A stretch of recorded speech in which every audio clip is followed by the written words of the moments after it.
Good morning guys, kalapatids. Ito. Back na ang aking boses at pwede na siguro mag-videoke. Wag. Baka lumakas ang ulan, makancel na naman ang laro. Cancel po ang ating loading yesterday. At mukhang may move ngayong araw na to.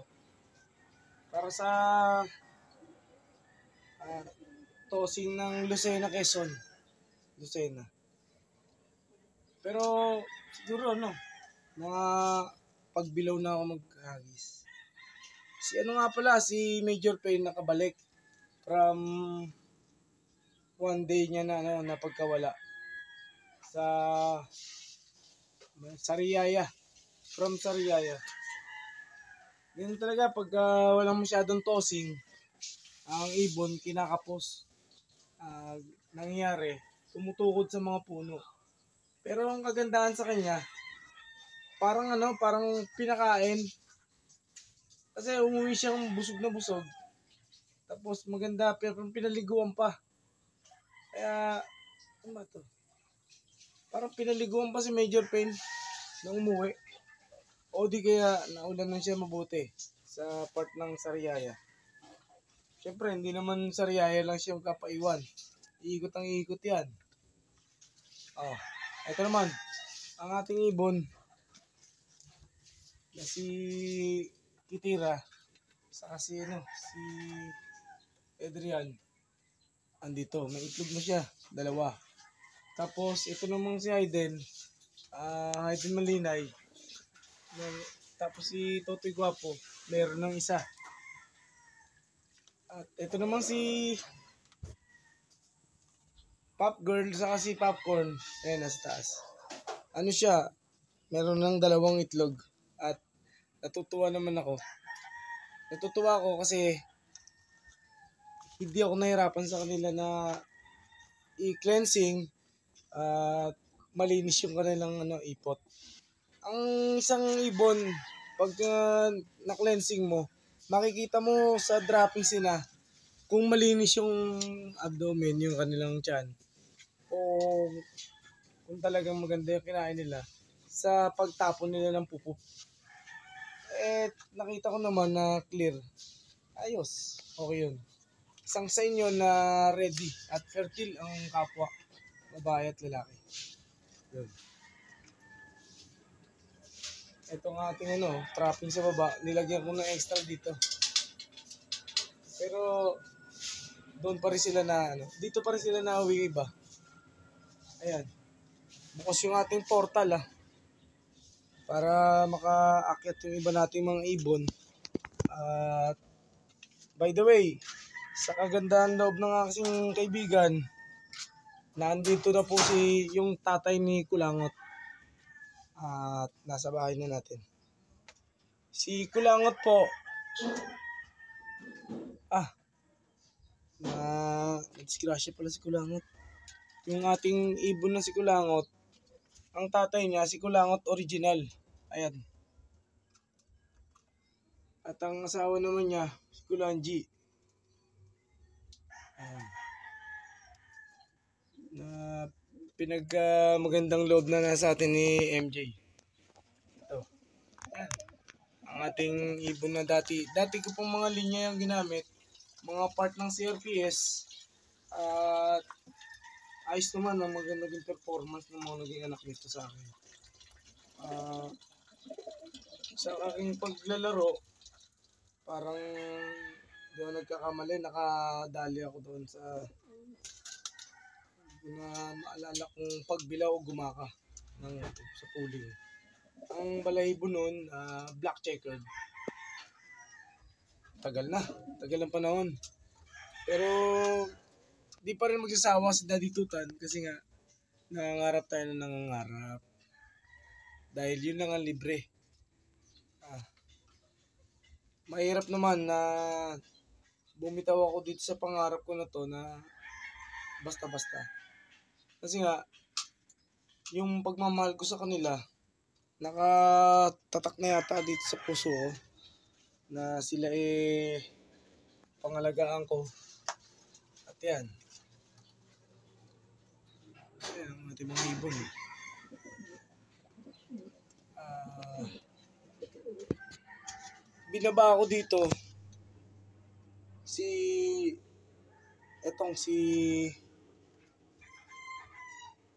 Boss N saka si Latik. After inumin ni Latik yung kanyang initlog,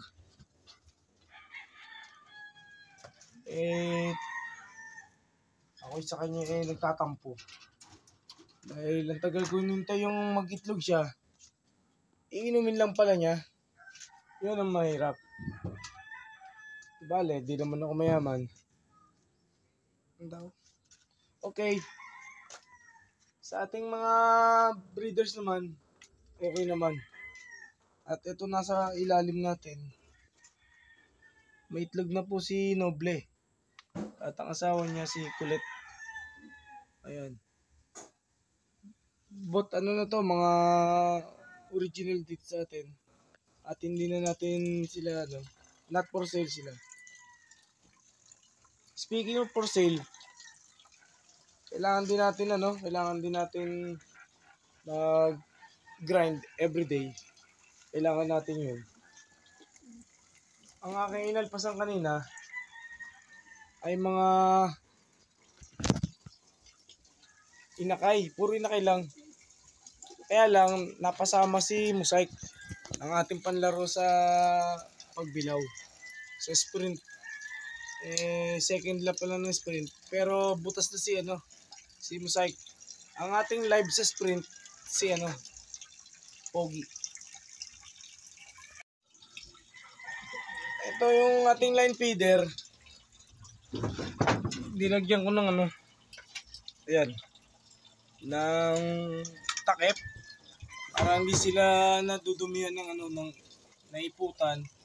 Pag yung mga inalpas natin dito dadapo, dito kakain.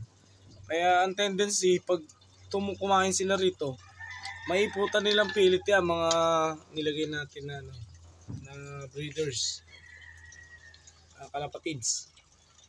Ayan. Bali dito lang sila, protection lang to sa ipot. Kasi once ang pagkain may ipot, yun ang talaga nagkokos ng sakit. Masyadong vulnerable ang kanilang mga digestive system. Wow. Kasi nga hindi doon naka-design sa kanilang katawan. Hindi kagaya ng mga ordinary pigeons like sa other in China country ganyan. Ginagawa nilang pagkain yung kalapate. Kaya sa farm hindi ganoon ang kanilang pag-iingat sa mga healthy rin na pinapakain nila, healthy na pagkain para kainin din sila. Yung mga ibang lahi kasi may kumakain ng ginagawang delicacy. Ayan. Ito naman si Mother Dada. Inalpasan ko rin si Pogi para makapagpag ng gamot. Ito. Ayan yung dalawa. Si Boss N. Ito. Tapos kabila si Latik. Yan. Tapos ito naman si Stitch. Ang asawa naman niya ito. Mayroon ng itlog. Pinayaya ko sa kanya yung itlog niya ni Dada. Ayan. Ayan. Kaya 3 itlog niya pinayaya ko. Pinalagay ko lang sa kanya. Ito naman si Luis. Ang asawa nito si Milo. Si Milo nandoon sa portal. Pumasok doon sa portal. Magre-renew yata ng lisensya. Ito. 3 itlog niya kasi nga Yung itlog naman dito sa taas, itlog ng isang breeder natin, tinanggal ko. Nilagay ko sa kanya para mailipat ko naman doon sa taas, sa bagong loft natin sa taas. Ang regalo sa atin ni Parang Gary. Ayan. Kaya sila ganyan, kakakain lang nila. At sa kabutiang palad, nagwalis si Daddy Tutan. Ayan, di ba? Okay. Okay. Medyo magkapamata ko dahil late na kami nakauwi. Kasi nga maraming gawain sa tindahan. Yung mga naghahanap ng mga accessories ng kalapate, meron ako sa tindahan. Na kung sakaling makakatulong sa mga kalapatids natin especially, meron tayong mga tindarong mga sing-sing, empty capsules, ang mga fake eggs. Madalas yung ginagamit natin na fake eggs during the karera time lang. Kasi kung during the nesting period, parang hindi ko rin ginagamit yun. Hinahayaan ko lang sila mag-natural. Natural silang mangitlog. Ngayon kasi, ang ginagawa ko, separately ang mga natin, mga breeder natin. Unlike the times na may colony tayo, napakalaki ng risk factor na sila magkasakit ng sabay-sabay. Ngayon, madali kong nakidetect kung sino yung may shaking pigeons, saka ang mga may one eye cold, nadetect ko na agad. At nagagawa na agad natin ng remedy, first aid, para sila ay gumaling agad. Siyempre, hindi naman tayo para alaga lang ng alaga. Kailangan alam din natin yung pakiramdam nila. Saan naman ginagamit nila ditutan itong duyan na to sa ating loop? Bakit may duyan? Siyempre, pag mga time na ayaw ay mag-aabang, waiting lang sa duyan. Ayan. Dito nagchichill-chill si Daddy Tutan habang nihintay sila na magsiuwian. Ayan. Tapos pag narinig ko na may nag-drop na, okay, akit na ako sa hagdanan para moment naman para sila mabugaw, matawag para umuwi doon sa sa trapping. Ang nagiging siste lang, pag sila malapit lang yung yung binitaw, kinakapos pa ng bitin na bitin pa. Kagaya ni Mosaic na umuwi ng 8:58. Di sana pasok sana. Kasi ang cut-off 9:04. Para sa magkaroon ng 700 speed minimum.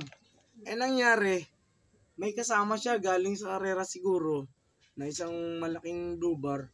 Hinabol niya pa ng hinabol, nagpaikot-ikot pa. Kaya nangyari, late. Ayun, cut off 686. Tama ba? O 668. Sige, irarambol ko na lang. Baka maganda sa Swertres. Kasi kahit pa paano baka tumama sa Swertres, irarambol ko na lang. Pero mas maganda kung tumbok sa diretso. Okay, good morning guys. And time naman para tayo mag-washi-washi ng ating sarili. Saka yung iba pa nating gawain, matutuloy ko. Dahil dito nga sa ating buhay karera, divide talaga oras ko sa sa umaga. Ang pinakamagandang oras sa akin, matulog. Bigyan ko ng oras yung tulog.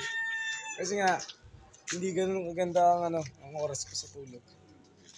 Ayun ang ating tulungan na sa taas. Ilagyan ko ng ibang mga barrier para yung hangin hindi masyadong ma-impact, diretso sa nalulunod kasi yung mga kalapate guys. Pagka walang blinds, walang harang yung kulungan. Thank you guys. At kung ngayon ka lang nakarating sa channel na to, sana maibigan mo na i-subscribe yung ating channel. Pakipindot na lang po yung bell button dyan sa ilalim. Subscribe all notifications. Saka paki-like and share na rin po. At pwede nyo rin pong pasyalan yung Mandy Mante sa FB. Paki-follow na rin po. Anyways, thank you so much sa mga taga-subaybay natin, especially sa ating Tutan friends sa Mandy Mante sa FB, sa Reels for Reels sa monetizations, sa mga group natin, sa mga kaibigan natin out there. Thank you so much. Kiyos kite. Arigato.